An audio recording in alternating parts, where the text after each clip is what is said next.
한 주간의 광명시 이슈를 전하는 이슈 클릭. 오늘도 광명을 넘어 경기도 인싸 두 분이시죠. 뭐 제가 매번 말씀드리지만 언론계의 핫타 두 분 모셨습니다.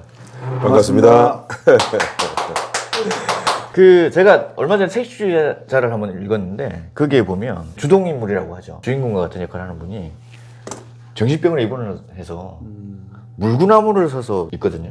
왜냐하면 그 나무가 자기가 바라보는 관점은 사람이 머리를 아래로 하고 그러니까 이제 그게 뿌리가 된다고 생각을 하는 거죠. 그러니까 보는 시각의 차이에 따라서 그렇지. 같은 사물이라도 다르게 보는데 사실 같은 사안에 대해서도 첨예하게 그런 그렇죠. 대립되는 부분들 많죠. 때문에 여러 가지 사안들이나 이런 부분들이 다름을 인정하는 부분 찾아보기 좀 힘든 것 같아요. 그죠? 그렇죠. 무조건 이제 틀리다라고 하는 부분들. 지금 광명에서도 마찬가지로 국민의힘과 공무원 노조가 이제 첨예하게 네. 대립을 하고 있는데 핵심은 공무원 노조 지부장이 윤석열 퇴진 운동에 참여를 한 부분이 네네. 공무원의 정치적 중립에 위반되는 사안이냐라고 네네네. 하는 부분이고 그 점에 대해서 국민의힘이 성명서를 발표를 했던 부분 이것도 적절한가 이걸 가지고 지금까지 계속 이제 이어오고 있어요. 이제 서로의 주장들을 하면서 사건의 발달은 시작은 사실 공무원 노조와 모 지역 신문간의 기사에서 발달된 부분인데 모 신문사에서 전직 공무원에 대한 부분들 그리고 공무원이 고발된 부분에 대해서 기사를 냈더니 공무원 노조가 반발을 해서 모든 지역 언론을 싸잡아서 비난을 하는 성명서를 발표를 했고 그 이후에 이제 그 싸움이 국힘 시의원 쪽으로 이전이 됐었어요. 그래 국힘 시의원과 공무원 노조 간의 싸움으로 전선이 또 확대가 됐는데 먼저 이제 공무원 노조 지부장의 윤석열 퇴진 운동에서 참여를 하고 또 마이크까지 잡았죠. 그죠? 그렇죠. 그 부분이 과연 적절한가에 대한 걸 한번 저희가 한번 해보겠습니다. 지난 10월 23일 날 철산역 앞에서 윤석열 정권 퇴진 광명운동본부가 퇴진운동을 했어요. 근데 여기에 참여한 단체가 광명마을대학, 광명촛불행동, 진보당 광명지역위원회 등 한 19개 정도가 참여를 했는데 여기에 이제 광명시 공무원노조 지부장이 이제 참여를 해서 윤석열 정권은 노동 탄압뿐만 아니라 서민 경제를 망가뜨렸다. 시민과 노동자들이 일군 민주주의가 몰락하고 있다. 윤석열 퇴진 후 노동자 서민이 주인되는 사회를 새롭게 만들자라고 하는 발언을 해요. 이 내용을 갖고 모 언론에서 그 다음날 기사를 냈죠. 현행법에서는 좀 문제가 되는 한 것 같아요. 그렇죠. 뭐 특정 정당 또는 정치단체를 지지 또는 반대하는 의견을 집회나 그 밖에 여럿이 모인 장소에서 발표하거나 문서 또는 신문 또는 그 밖에 가랭물에 싣는 행위는 이거는 위법이다라고 명확하게 규정이 되어 있기 때문에 문제가 있을 수 있다라고 하는 부분인데 국장님 어떻게 생각하세요? 저는 이제 그 공무원 노조 지부장이나 공무원 노조에 대한 비판을 하고 싶은 거는 그럼 내부의 문제는 왜 가만히 있냐 묻고 싶죠. 정말 묻고 싶어요. 시청 내부의 직원들이 불만들이 되게 많거든요. 노조 홈페이지에 들어가 보면 탈퇴하겠다는 사람 많아요. 그리고 노조를 지탄하고 비판하는 사람들이 되게 많아요. 근데 내부의 문제에 대해서는 그냥 묵묵부답으로 있다가 외부에 나와서 윤석열 대통령 퇴진 이렇게 운운한다는 자체가 그리고 또 이분들은 공무원 노조이기 전에 공무원이에요. 국민한테 녹을 먹고 사는 사람인데 그럼 지 하고 싶은 대로 있으면 그만 또 나가서 하면 되잖아요. 공무원이라는 타이틀을 가지고 나가서 그렇게 떠들어온다는 건 정말 반대라고 생각합니다. 그러니까 노조 지부장 얘기는 뭐라고 얘기를 하냐면 물론 이제 미국 같은 경우에는 공무원이 정치 참여를 할 수가 있어요. 근데 이제 우리는 아직까지 안 돼 있는데 시대가 변했기 때문에 공무원도 시민이기 때문에 참여할 수 있다 이렇게 주장을 해요. 그러니까 이제 어떤 분이 옆에서 듣고 있다가 공무원의 정치 중립이 시민이 다 해당이 된다라고 하면 공무원 중립 의무를 왜 만들어 놨겠냐. 그 의무를 만들어 놓은 취지가 있지 않겠냐. 그거는 뭐냐면 공무원은 직무를 수행함에 있어서 법을 지켜야 돼요. 그거에 따라서 또 공직윤리를 따라서 공무를 집행을 해야 되는데 정치적 중립 의무를 지키지 않으면 그걸로 인해서 형평성이 없어질 수 있다. 이렇게 이제 주장들을 하는 거죠. 공무원 노조 지부장이라고 하면 공무원들의 권익을 대변해야 되는 사람이고 그런 목소리를 내야 된다고 저는 생각을 하는데 그동안에 여러 사안들이 많았잖아요.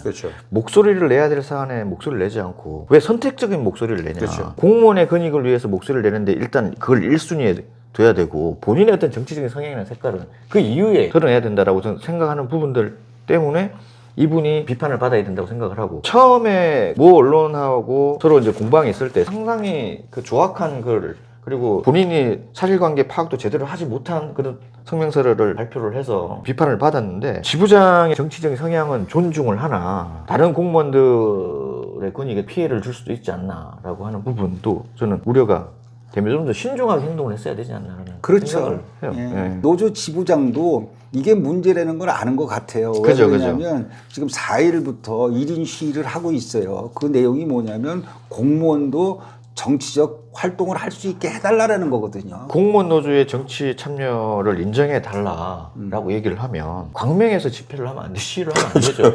입법을 하는 국회에 가서 예. 시위를 하셔야지. 아니 그렇게 거대 담론을 가지고 광명에서 뭐 어떡하면, 광명에서 예를 들어서 할 수 있는 부분들이 아니잖아요. 그렇죠. 제가 이제 그 똑같은 내용을 갖고 어저께 네. 지부장님을 만나서 얘기를 했어요. 국회 가서 해서 입법을 해야 되지 않겠냐 이렇게 얘기를 했더니 9일 날인가요? 내일 모레 네네. 그 저 광화문에서 하는데 거기 가서 자기가 주장을 할 거라 이렇게 얘기는 하시더라고요. 광화문에서 그 수만 명 모이는 데서 거기 떠들어봐야 누가 알아듣습니까? 틀을 잘못 잡고 있는 것 같아요. 그리고 아까도 제가 이제 지역 그 관련 보도도 제가 말씀드리고 싶은 게, 언론중재위도 있고 다 법이 있어요. 거기를 그렇죠, 할 때. 그렇죠. 근데 굳이 수십 명 모아놓고 기자회견하고 모든 지역 언론을 싸잡아서 비판을, 이 정치적인 목적이 있다고 저는 생각을 하는 거예요. 자꾸. 그러니까 노조도 좀 잘 판단했으면 좋겠어요. 그 뭐 그렇겠죠. 집행부에서는 이번 기회에 지역 언론을 한번 혼내주자. 혼내주자라고 하는 의도가 있지 않았나. 이분이 성명서 발표한 내용을 뭐 인지도 제대로 못하고, 그래서 누군가가 많이 성명서에 개입을 했다라고 하는 부분이 이제 추측이 가능한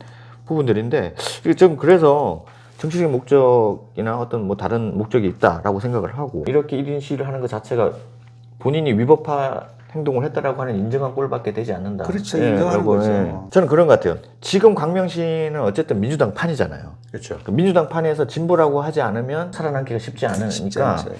그런 권력의 헤게모니를 계속 잡고 싶은 사람들이 내가 진보라든지 이런 색채를 막 띄우면서 나 이렇게 의식 있고 나 이렇게 진보적이야라고 하고, 근데 그 뒤로 들여다보면 이분들이 진보의 가장 큰 장점이 도덕성인데 전혀 도덕적이지가 않아요. 카오클트라는 말이 있거든요. 그렇죠. 외적인 거는 흉내낼 수 있어도 정신은 흉내낼 수 없다라고 하는 부분인데, 이제 이 부분들이 되게 일관되거나 일관된 목소리를 내면 진보나 이런 부분에서 참 존중을 받을 텐데, 민주의 등에 타고 기생을 하는 분들이 보이는 네. 상당히 기회주의적인 형태들이 많이 보였기 때문에 뭐 이런 비판을 받을 수 있다라고 저는 생각을 하고, 이제 그럼 두 번째, 국민의힘 시의원들이 성명서를 발표를 했지 않습니까? 네네. 이제 그런 부분들은 그럼 이게 적절한가 과연 저희가 여기에 대해서 논의를 한번 해보겠습니다. 어떻게 생각을 하십니까? 그러니까 이제 언론에 보도가 되고 난 다음에 이제 시의원들을 만나서 얘기를 들어봤더니 당원들이 지나가면서 그걸 보고 이거 국민의힘 입장에서 뭔가 역할을 해야 되는 거 아니냐라고 이제 얘기를 했기 때문에 그렇게 했다라고 얘기를 해요.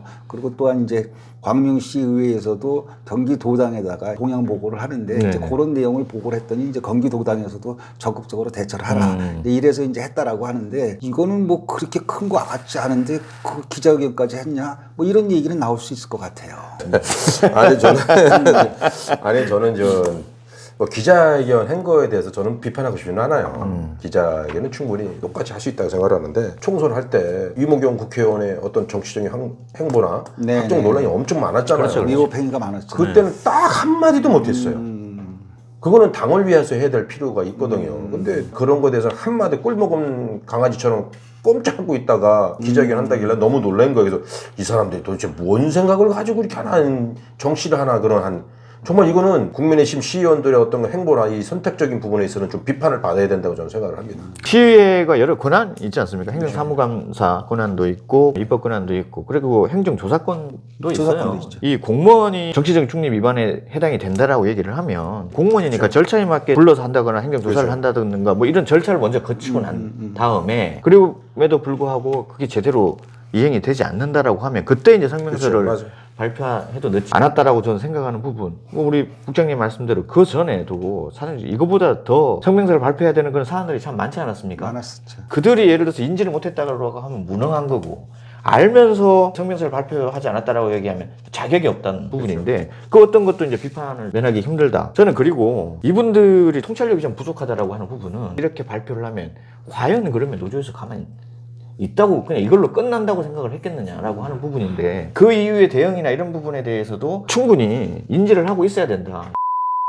마지막으로 한 말씀. 시대가 변했다고 우리 지부장은 얘기를 하는데 아직까지 엄연히 법은 살아있기 때문에 악법도 법이라고 그러지 않았어요 소크라테스 그죠? 형이. 예. 그래서 어쨌든 그 테스 형이죠. 테스 형이 이제 그렇게 얘기를 했는데 현재 있는 법이 그러기 때문에 공무원이라고 하면 법을 지켜야 되는 사람이기 때문에 그 부분에 대해서는 퇴진운동 하지 말고 따로 정치적 활동을 보장해달라고 하는 그런 집회나 시위를 따로 할 필요가 있는 거지 여기 들어가서 할 필요가 없지 않냐 그런 생각이 그렇죠. 네. 우리 국장님. 좀 시민의 이야기를 들었으면 좋겠어요.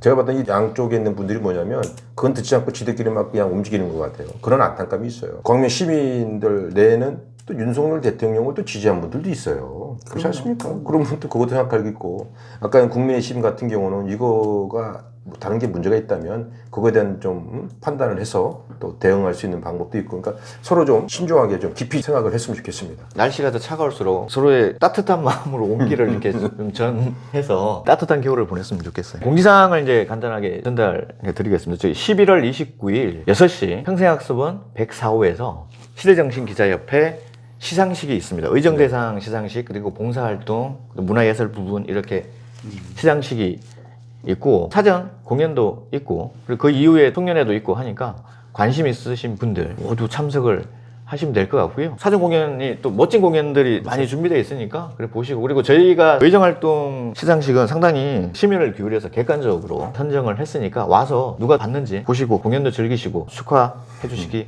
바랍니다. 아 어색하네요. 오늘도 시청해 주셔서 감사합니다.